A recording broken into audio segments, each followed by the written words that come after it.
Hello friends, welcome to the channel. तो आज की इस वीडियो में हम ये देखने वाले हैं कि किस तरीके से दो न्यूक्लियोटाइड के बीच में फॉस्फोडाइस्टर बॉन्ड का फॉर्मेशन होता है। तो चलिए वीडियो को कंटिन्यू रखते हैं और जानते हैं फॉस्फोडाइस्टर बॉन्ड के बारे में।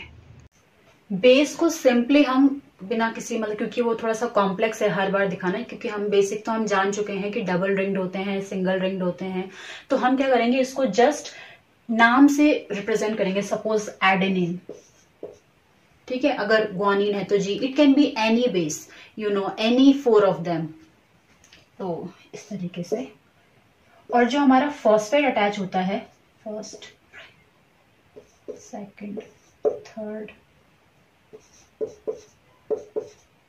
Fourth, CH2 OH। ये तो हमारा जनरली स्ट्रक्चर था, ठीक है, शुगर का।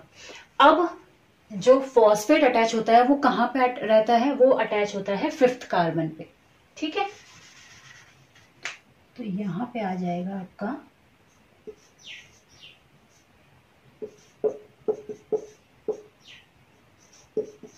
Phosphoric acid. तो अब ये जो स्ट्रक्चर बना, ये बन गया आपका न्यूक्लियोटाइड। क्यों? क्योंकि इसमें बेस भी आ गया, आपका शुगर भी आ गया एंड आपका फॉस्फेट भी आ गया। अब ये तो एक न्यूक्लियोटाइड है, ठीक है। अब होता क्या है, क्योंकि हमने बोला कि जो डीएनए या आरएनए कोई भी लेके चल रहे हैं, एक जनरल टर्म लेके चलते हैं डीएनए। फॉर एग्जाम्पल, जैसे कि हमने बोला, क्योंकि वो पॉलीन्यूक्लियोटाइड स्ट्रक्चर है, मतलब वो बहुत सारे न्यूक्लियोटाइड से बने, तो ये तो एक न्यूक्लियोटाइड है। अब हमें इस न्यूक्लियोटाइड को दूसरे न्यूक्लियोटाइड से अटैच करना है, ठीक है, जिससे हमारा एक स्ट्रैंड तैयार हो जाए, एक डीएनए का स्ट्रैंड तैयार हो जाए। तो वो कैसे करेंगे? अटैक हमेशा या लिंकिंग किस किस के बीच में होती है? ये जो आपका 3 प्राइम एंड पे या 3 एंड पे OH ग्रुप होता है, वो अटैक करता है जो भी, जैसे हमने बोला ना कि एक न्यूक्लियोटाइड दूसरे न्यूक्लियोटाइड से अटैच होगा, ठीक है, या उन दोनों के बीच में लिंकिंग होगी। तो एक न्यूक्लियोटाइड का जो 3 एंड पे OH ग्रुप है, वो अटैक करता है दूसरा न्यूक्लियोटाइड का जो फॉस्फेट ग्रुप है उस पे। फाइन, कैसे करेगा आइए हम देखते हैं।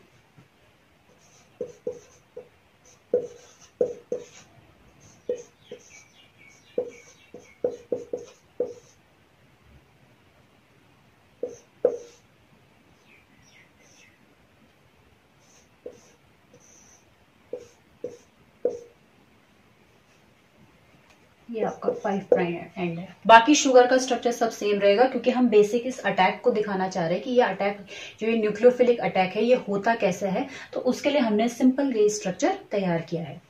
तो देखिए, ये जो 3 एंड पे OH ग्रुप है, ये जाके अटैक करता है आपके यहां पे, ठीक है। फिर किस तरीके से लिंकिंग होती है देखिए। सपोज ये आपका दूसरा बेस यहाँ पे एडेनिन है, तो इसको आप ग्वानिन लेके चल लीजिए, ठीक है। अब देखिए कैसे, किस तरीके से इनकी लिंकिंग होती है। जब ये यहां से अटैक करेगा इस पे, तो वाटर का एलिमिनेशन होते हुए ये स्ट्रक्चर किस तरीके से बनेगा,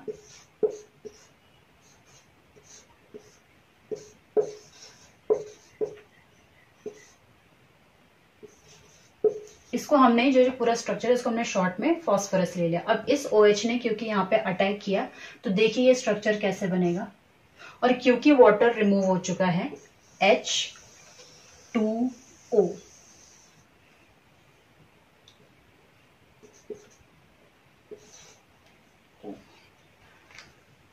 इसको मैं थोड़ा सा ऊपर बनाती हूँ ताकि आपको देखने के लिए इजी हो जाए।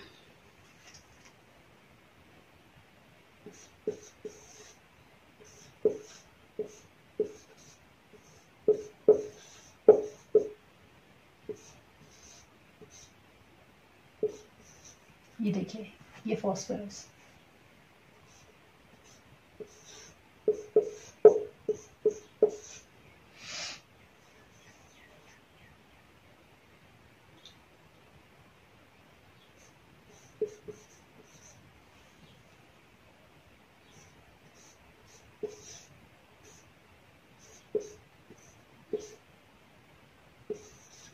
ये आपका ग्वानिन यहाँ पे आके अटैच हो गया। और अगेन जो ये 3' एंड पे जो OH ग्रुप है ये फिर से अटैक करेगा दूसरे जो अपकमिंग या इनकमिंग जो न्यूक्लियोटाइड है उस पे। तो इस तरीके से ये अटैक होता रहता है। और ये जो बॉन्ड बनता है, ये जो एक न्यूक्लियोटाइड को दूसरे न्यूक्लियोटाइड से जोड़ता है, इस लिंकिंग को या इस बॉन्ड को कहा जाता है फॉस्फोडाइस्टर बॉन्ड। तो मेन कहने की बात यह है कि एक न्यूक्लियोटाइड को दूसरे न्यूक्लियोटाइड से लिंक करने के लिए जो रिस्पॉन्सिबल होता है या जो लिंकिंग रिस्पॉन्सिबल होती है, जो बॉन्ड रिस्पॉन्सिबल होता है, that is known as phosphodiester bond. तो एक बॉन्ड ये है। दूसरा बॉन्ड हमने पढ़ा कि जो नाइट्रोजनस बेस होता है वो अटैच होता है आपके शुगर से, पेंटोज शुगर से, through a bond which is known as glycosidic bond. तो फाइनली हमने 2 बॉन्ड के बारे में पढ़ लिया। हमने ये देख लिया कि किस तरीके से ये क्रॉस लिंकिंग होती है, किस तरीके से आपका जो है फॉस्फोडाइस्टर बॉन्ड बनता है, और किस तरीके से एक न्यूक्लियोटाइड दूसरे न्यूक्लियोटाइड से अटैच होते हुए और इस तरह की क्रॉस लिंकिंग होते हुए कंप्लीट स्ट्रैंड तैयार होता है। ठीक है। तो जनरली आपने जब भी देखा होगा कि जब भी हम डीएनए स्ट्रैंड या आरएनए स्ट्रैंड की बात करते हैं या डीएनए रेप्लिकेशन की बात करते हैं, जब भी हम इस तरीके से कहते हैं तो हम ये देखते हैं कि जो डीएनए है वो ड्यूप्लेक्स है, मतलब उसमें 2 स्ट्रैंड हैं, 2 strand which means 5' to 3', 3' to 5', जो दोनों क्या होते हैं, एक दूसरे के कॉम्प्लीमेंट्री होते हैं। तो ये जो 5' to 3' लोकेशन है, ये जो पोजीशन हमने दे रखी है, ये एक्चुअल में क्या है, ये एक्चुअल में वही है जो हमने जस्ट अभी थोड़ी देर पहले पढ़ा कि 3' and which is the 3' carbon position of sugar and 5' end which is the 5 carbon position to which the phosphate group is being attached. So जब भी डीएनए का स्ट्रैंड सिंथेसाइज होता है या डीएनए का रेप्लिकेशन होता है तो रेप्लिकेशन हमेशा 5 to 3 डायरेक्शन में जाता है। 5 to 3 डायरेक्शन में जाने का मतलब क्या है कि जैसे हमने अभी बोला कि जो ये ऑलरेडी अटैच्ड शुगर मॉलिक्यूल है, इसका जो 3' एंड है,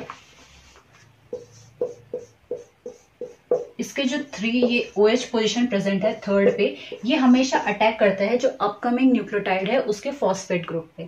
ठीक है, जो कि अटैच है 5' कार्बन ग्रुप से ऑफ पेंटोज शुगर। तो इसी तरीके से इस वजह से ये जो सिंथेसिस है वो 3 to 5 डायरेक्शन में चलता रहेगा। तो आपको ये भी, आई होप आप ये समझ गए होंगे कि ये जो पोलैरिटी है डीएनए की ये कहां से आई है, जो हम बोल रहे हैं कि 3' to 5' या 5' to 3', ये क्या चीज है। और ये जो दोनों स्ट्रैंड होते हैं ये एक दूसरे के कॉम्प्लीमेंट्री होते हैं। कॉम्प्लीमेंट्री कहने का मतलब क्या है कि इस डीएनए स्ट्रैंड पे जहां पे एडेनिन प्रेजेंट होगा उसी के कॉम्प्लीमेंट्री यहाँ पे थाइमीन प्रेजेंट होगा। ठीक है, हमेशा प्यूरिन की बॉन्डिंग जो होती है वो पिरिमिडीन के साथ होती है। प्यूरिन जैसे कि हमने अभी बताया 2 प्यूरिन्स हैं, एडेनिन एंड ग्वानिन। फाइन, इसको शॉर्ट में हम सिंपली ए या जी कर सकते हैं, ए जी। तो A will always pair up with किसके साथ, थाइमीन के साथ, and that too with double bond, hydrogen bonding, double hydrogen bond के साथ ये थाइमीन के साथ अटैच होता है या बॉन्डिंग करता है। Similarly guanine will always pair up with cytosine that with 3 bonds. तो ये जो है ये रूल है, ये कंपलसरी रूल है कि एडेनिन की बाउंडिंग या एडेनिन का जो पेयर अप होगा वो हमेशा थाइमीन के साथ होगा एंड ग्वानिन का पेयर अप हमेशा साइटोसिन के साथ होगा। तो जब हम बात करते हैं कि जो 2 न्यूक्लियोटाइड स्ट्रैंड है ड्यूप्लेक्स डीएनए में, जो 2 स्ट्रैंड है दोनों कॉम्प्लीमेंट्री है, इसका मतलब क्या होगा कि एक स्ट्रैंड पे जहां पे भी एडेनिन प्रेजेंट होगा वो हमेशा दूसरे स्ट्रैंड के थाइमीन के साथ बॉन्डिंग होगी उसकी। सिमिलरली जहां पे भी एक स्ट्रैंड में ग्वानिन प्रेजेंट होगा वो दूसरे स्ट्रैंड के साइटोसिन के साथ पेयर अप होगा। अगर हम इनकी पेयरिंग की बात करें कि किस तरीके से बनता है तो इसको हम एक छोटे से एग्जांपल के थ्रू समझ सकते हैं। जैसे कि सपोज ये आपका फॉस्फेट ग्रुप है,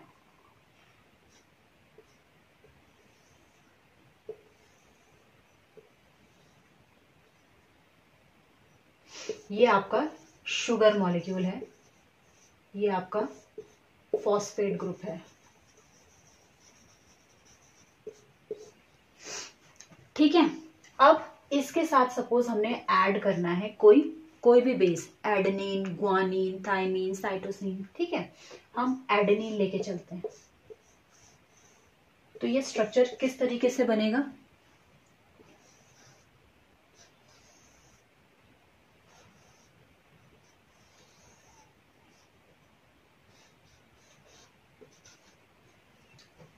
ठीक है, ये एक न्यूक्लियोटाइड तैयार हो गया। उसी तरीके से दूसरा भी इसके साथ उसी वे में अटैच होगा।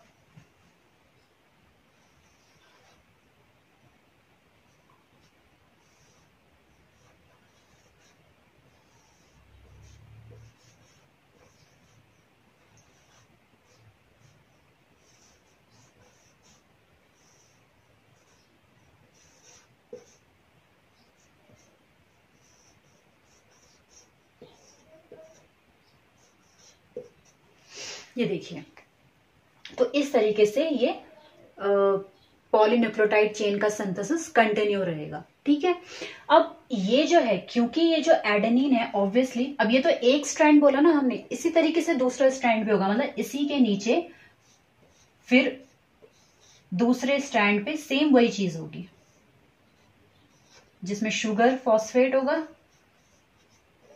ठीक है, नाइट्रोजनस बेस होगा,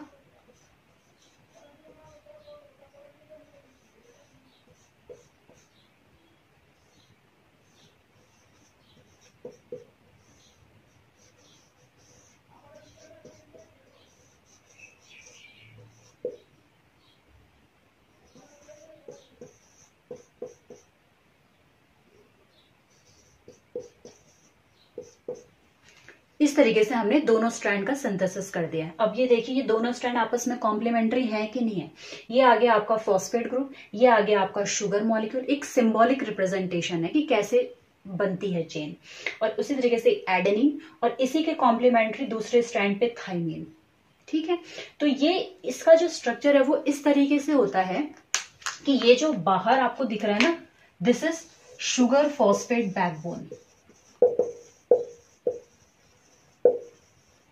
ठीक है, डीएनए का स्ट्रक्चर जब भी बनता है आप देखेंगे तो उसमें जो बाहर की साइड होती है that is sugar phosphate backbone obviously.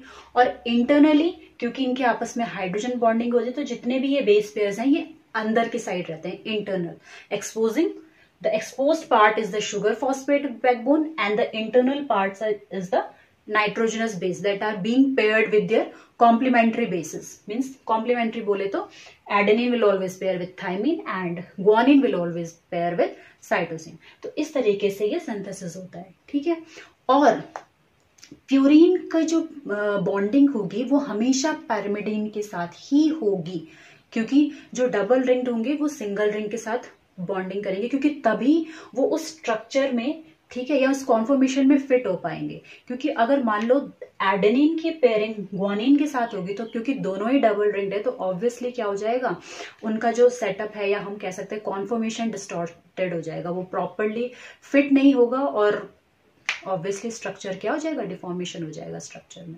तो इसी वजह से जो हमेशा प्यूरिन है, या जो बल्कियर रिंग कह सकते हैं हम, जो हैवी रिंग्स होती हैं, डबल रिंग कंपाउंड होते हैं, वो हमेशा पिरामिडन के साथ बॉन्डिंग होती है, क्योंकि वो क्या होते हैं, लाइटर होते हैं, सिंगल रिंग कंपाउंड होते हैं। तो इस वजह से पेयरिंग क्या होती है, ठीक होती है। तो ये थी हमारी कि कैसे बेस पेयरिंग होती है, या कैसे डीएनए स्ट्रैंड सिंथेसाइज होता है, कैसे शुगर फॉस्फेट आपस में लिंक होते हैं, या कैसे जो पूरा न्यूक्लियोटाइड है एक न्यूक्लियोटाइड को दूसरे के साथ लिंक करता है। तो बने रहिएगा, आगे सब्सक्राइब कीजिएगा एंड लाइक कीजिएगा। Thank you.